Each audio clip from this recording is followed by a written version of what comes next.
Numbers chapter 7. Numbers, not Samuel. Numbers.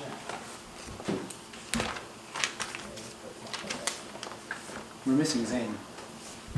Okay, offerings from the leaders.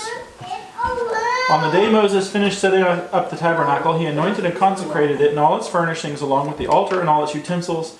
After he anointed and consecrated these things, the leaders of Israel, the heads of their ancestral families, presented an offering. They were the tribal leaders who supervised the registration. They brought as their offering before the Lord 6 covered carts and 12 oxen, a cart from every 2 leaders, and an ox from each one, and presented it in front of the tabernacle. The Lord said to Moses, "Accept these from them to be used in the work of the tent of meeting, and give this offering to the Levites, to each division according to their service." So Moses took the carts and the oxen and gave them to the Levites. He gave them to the Gershonites 2 carts and 4 oxen corresponding to their service, to the Merarites 4 carts and 8 oxen corresponding to their service, and under the direction of Ithamar the son of Aaron the priest. But he did not give any to the Kohathites, since their responsibility was service related to the holy objects carried on their shoulders. The leaders also presented the dedication gift for the altar when it was anointed. The leaders presented their offerings in front of the altar. The Lord told Moses, "Each day one of the leaders is to present his offering for the dedication of the altar." The one who presented his offering on the first day was Nahshon, son of Amminadab of the tribe of Judah. His offering was all this stuff. Then there's other people who make offerings of all this stuff. Then more people offer things. This was the dedication gift from the leaders of Israel for the altar when it was anointed. 12 silver dishes, 12 basins, all the stuff. Here we go. When Moses entered the tent of meeting to speak with the Lord, he heard the voice speaking to him from above the mercy seat that was on the ark of the testimony. From between the 2 cherubim, he spoke to him that way. All right, so you have the leaders coming and bringing all this stuff. There's lots of it. What does that tell you about the people's dedication to the tabernacle and to the worship of God? I thought it was very important. Why do you say that? Well, because whenever you invest a lot of your resources into something, like anything at all, it means you either expect that you will get a significant return from the investment, or you think it's very important, like your house or something. But even houses are often investments. You expect to get stuff back. This is a donation. Yeah, but you're not going to get it back. It's like donating something to a charity. You would only give money to a charity if you thought it was important. Like to St. Jude's, people will donate money for researching children, childhood diseases, cancer. That's important. And so people will donate money to St. Jude. They don't get anything back from it. It's not like St. Jude is going to return a dividend to you for investing in them. That's not how it works. It's different. Right? And so the same thing is true here with the tabernacle. You're exactly right. This is something that only has a cost. Or you don't get a return from it. But because of their relationship to the Lord, this is something that they're willing to invest in. They have a place where they can go and they can meet with God. They have a God, the God of creation, has come down and is dwelling in their midst and is leading them. And this is something that's worth being dedicated to. So they dedicate their persons and they dedicate their things. And you'll see Jesus kind of talk about this principle in the New Testament, where he will talk about how you cannot serve God and mammon. Mammon is stuff. Right? Some translations will say you can't serve God and money. The word there is mammon. And mammon is more than just money. It's also possessions. It's all of your stuff, including any money that you have.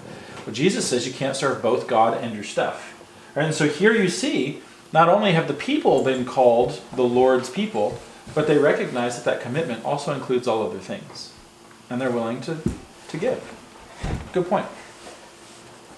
What else? Or is there anything else that y'all thought of?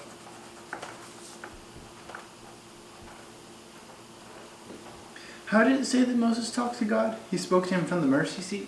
Yep. I thought only the high priest could go near the mercy seat. When Moses entered the tent of meeting to speak with the Lord, he heard the voice speaking to him from above the mercy seat that was on the ark of the testimony, from between the 2 cherubim, and he spoke to him that way. It actually doesn't say that he went into the most holy place. It just says he heard the voice of the Lord speaking to him, which kind of raises the question, doesn't it? How does he know that it was coming from that spot unless he could see it? Well, unless he was close enough to tell exactly. Yeah. The way that I would argue, to be consistent, right, the way that I would argue that Moses knew that that's where it was coming from is because that's the place where God said he would dwell. God said, I will dwell at this spot. And then he heard a voice coming from the Ark of the Testimony. So it just assumes then that it's the spot where God said he was going to dwell. And so then now Moses is speaking to the Lord in the tabernacle. Previously, where was Moses speaking to the Lord? On the mountain. And where, yes, you're absolutely right. And where else? In the bush. And just kind of wherever he was. Yeah, you're right. There's the bush, there's the mountain. And when he's at the Red Sea. Mm-hmm. And there's also the tent of meeting. Moses would go into the tent of meeting, which was not the tabernacle yet. It was a different tent where he met God. And then they construct the tabernacle throughout the Exodus account. They're gathering all the stuff, getting all the instructions. Now they've built the tabernacle. They're going in. And now Moses speaks to God at this tent of meeting. And so you'll hear the tabernacle referred to as the tent of meeting. But there was a place before the tabernacle, also called the tent of meeting. And so now Moses is meeting God in the tabernacle. God is speaking to him from the mercy seat.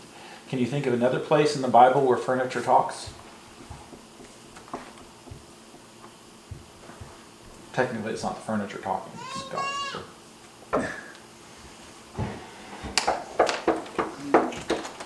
In Revelation, I think it's Revelation chapter 9, the altar of burnt offering talks. Right. So what that shows you, though, is there is precedent for the image that you get in Revelation chapter 9. So let's see if I remember this correctly. Yeah. Revelation chapter 9, verse 13, the sixth angel blew his trumpet, and from the four horns of the golden altar that is before God, I heard a voice say to the sixth angel who had the trumpet, release the angels. Okay, so here in John's vision of Revelation, now you have the altar of burnt offering speaking. Okay, it actually says that there is, let me find that verse again. From the four horns of the golden altar, I heard a voice say. So technically the vision isn't of the altar itself speaking, right? I said talking furniture, but it's really not the furniture talking. There is a voice that comes from this place. Just like what we just read, there isn't real, the Ark of the Covenant is not speaking, but there is a voice coming from that place. And so it's kind of the same thing. Well, in Numbers chapter 7, who is it that is speaking? God. God from that place. So here in Revelation chapter 9, whose voice would you suppose that's speaking? God's. Probably God. Right? So there are images like that, pictures like that, that when you notice something that's weird, like a voice coming from furniture or a bush, right? You should pick up on that and you should say, well, that's interesting, and then look for it to repeat itself. Because typically you're given those details because they're going to become important again later. Right? There's a lot of things, a lot of threads in the Bible that are woven together. Any other questions? Or any other things you noticed? I know we skipped over a lot, because I don't really think that you guys need to hear all the measurements. I don't think it's important for you to be able to recite, how many talents of silver were given, or how many hins of whatever. I don't think you need to know that. All you need to know is when you're reading through it, is that there's a ton of stuff that was given to God. And if you are an Israelite, why might it be important to know these different measurements?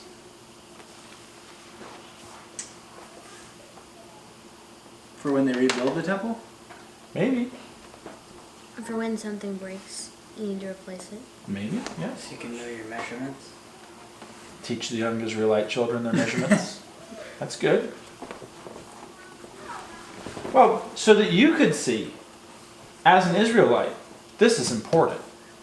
Right? It's the same point that you mentioned. That's why you would want to know this if you were an Israelite. That you're like, wow, this was important enough to my ancestors that they gave this for the tabernacle. And when you read through this, when we read through it, it doesn't seem like very much.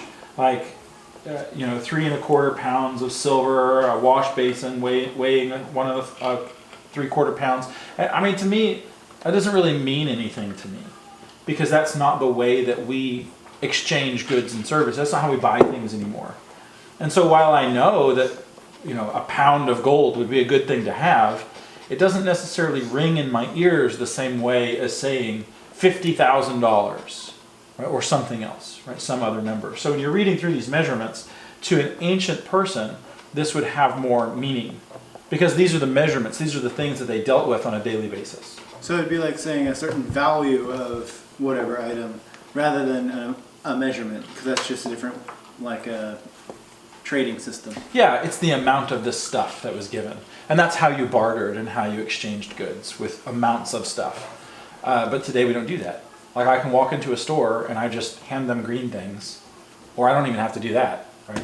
I can pay with my phone. And so the exchange, the way that we exchange things has changed. We exchange numbers. Right. And so to make this more meaningful, like if you wanted to go through it and you wanted to take each one of these things and try and find a monetary value, and then kind of say, well, this leader of this tribe gave this much money, that would have more meaning to us today. That's basically what they're doing. It's also neat that you see the provision for the offerings. One of the important things about leadership is that leaders take care of the people that they're leading. Right? Leadership is a privilege, and it is a service. And so here these leaders, when they come before the Lord, they offer gifts as a service to the rest of the people. These gifts that they're bringing will be used to make the offerings and the sacrifices for the priests and for the other people. And so there's a sense in which we can learn that too. That leadership is not about getting things for yourself. And so when you look at the leadership in our country, the political leaders, who do you think those people serve? Themselves. Themselves. That's their primary concern. Now that's not universal. There might be a few who really do want what's best for the people that they represent. But usually people seek out leadership roles because they're interested in power. Right? They want to be in control. And just because you're a religious person doesn't mean that that's not going to be a temptation for you too. Right? I have heard people say before that they want to be a shepherd in a local church so that they can get their way. That is a terrible reason to want to be a leader.